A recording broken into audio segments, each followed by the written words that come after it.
is identified as mentally retarded, put back from the 5th grade into the 4th grade, and stayed in that category until I got out of high school. I don't have any college training, but I met a high school teacher who one day changed my life. I was waiting on another student, and when he came in, he said to me, "Young man, go to the board and write what I'm about to tell you." And I said, I can't do that, sir. He said, "Why not?" I said, "I'm not one of your students." He said, "It doesn't matter. Follow my directions now." I said, "I can't do that, sir." He said, "Why not?" I said, "Because I'm educable mentally retarded." And he came from behind his desk and he looked at me. He said, "Don't ever say that again. Someone's opinion of you does not have to become your reality." And as he talked, my heart began to beat fast. Tears began to run down my eyes, and I was in the back just listening to him, because the speech he was giving, that speech was for me. And he said, "Les Brown," he said, "if you want to do anything worthwhile in life, you've got to be hungry." I told Mr. Washington I wanted to become a disc jockey. And so I started working to develop myself. He said, "I want you to practice every day being a disc jockey." I said, "But I don't have any job now." He said, "It doesn't matter." He said that it's better to be prepared for an opportunity and not have one than to have an opportunity and not be prepared. And as I was working to develop myself, I applied for a job as a disc jockey, WMBM on Miami Beach. I went to a guy named Milton Butterball. I said, "How you doing, Mr. Butterball? I'd like to get a job as a disc jockey." He looked at me, he said, "You have any broadcast background?" I said, "No, sir, I don't." "You have any journalism background?" I said, "No, sir, I don't." He said, "We don't have any jobs available." I said, "Yes, sir." I went back to Mr. Washington and I told him. He said, "Don't take it personally." He said, "Most people are so negative, they will have to say no 7 times before they say yes." He said, "Go back again." So I went back again.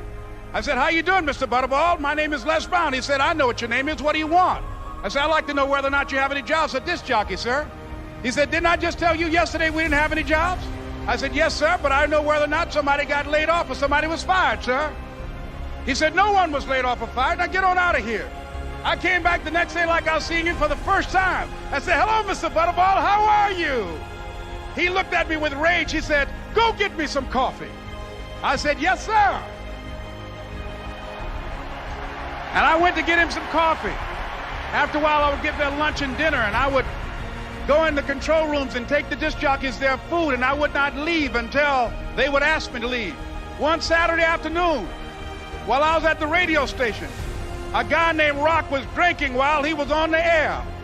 I was the only one there, looking at him through the control room windows, walking back and forth, young, ready, and hungry.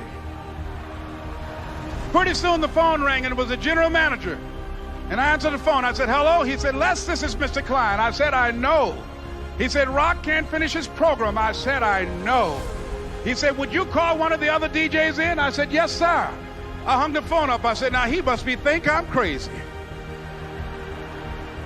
I called my mom and my girlfriend, Cassandra. I said, "Y'all turn up the radio and come out on the front porch. I'm about to come on the air."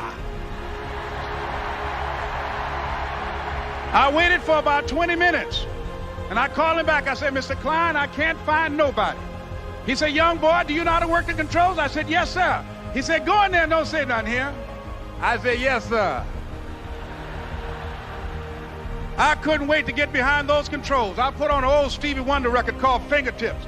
I sat down behind that turntable. I said, "Look out, this is me, LB Triple P, Les Brown, your platter playing papa. There were none before me and there will be none after me. Therefore, that makes me the one and only. Young and single and love to mingle, certified, bonafide, indubitably qualified to bring you satisfaction, a whole lot of action. Look out, baby, I'm your love man." I was hungry.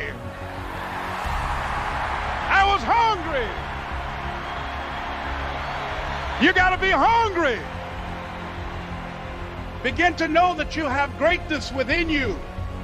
And if just one of you here begin to envision yourselves as being blessed and highly favored to reach your goals, if just one of you capture the essence of what that means, that you have greatness within you and a responsibility to manifest that greatness, that you can make your parents proud, you can make your school proud, you can touch millions of people's lives And the world will never be the same again because you came this way.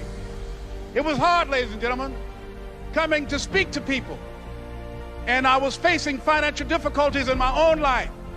I was behind on my bills and my dreams, and I'm saying to them, you can live your dream. It was hard, ladies and gentlemen. It was very difficult to pick myself up each day believing that I could do it. There were times that I doubted myself. I used to ask myself, can I do this? And something said within me, you're the one. Don't give up on your dream.